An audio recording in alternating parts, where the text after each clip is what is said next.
Back extensions on a hyperextension bench. Here's definitely not how to do them, and here's how to make them even better.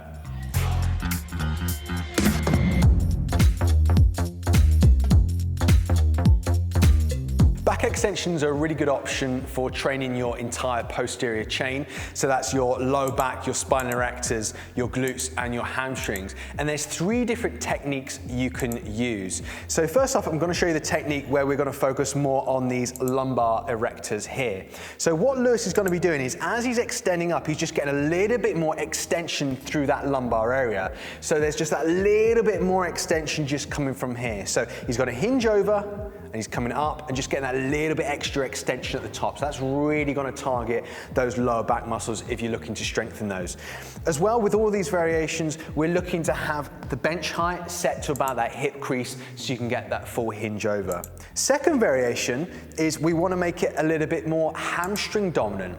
So when we're going to make it more hamstring dominant, we're going to have a focus on almost pushing our hips back as much as we can on the way down, almost like a Romanian deadlift, and then trying to initiate on the way up through our hamstrings. So it becomes more of a strict hip hinge. So Lewis, let's give a few of those reps a go. So as we come over, almost trying to push our hips back and then initiate through your hamstring just to there. That's it. So we're really not trying to get as much through that lumbar on this. We're trying to initiate through our hamstrings and just to about there.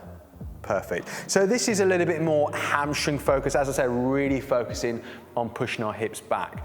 Now, if we want to make them more glutes focused, we're going to completely change this up. What we're going to be doing is almost rounding out through our upper spine. So we're going to kind of give ourselves a bit of a hug. So a little bit of a hug, Lewis, that's it. Okay, so we're going to kind of round out through here, and what that does, it just allows us to kind of lock off this area a little bit more. Now from there, instead of thinking about it as a hip hinge, we're going to be thinking about it as though pushing our hips into the pad, almost like a hip thrust, and then initiating through our glutes, almost pressing our hips into that pad, initiating through our glutes, and then squeezing up the top. So try and stay really rounded at the top as well. So it's almost like a hunchback position, right there, that's it, there you go. So stay in that hunched, initiate through glutes, there you go. So as you can see, Lewis's glutes are really firing at the top of that movement. As I said, 3 great options there to target your lower back, your glutes, and your hamstrings. Give those a shot and let us know how you get along with them.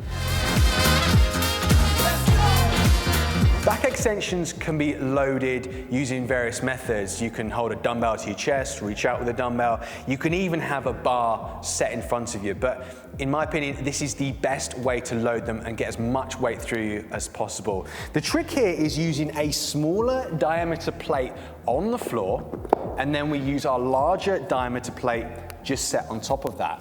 Now we're going to have this close enough so Lewis can grab underneath the plate, which he can now do easily because he's got the smaller diameter plate on there. And now from there, he can efficiently load his back extensions through a full range of motion every single time.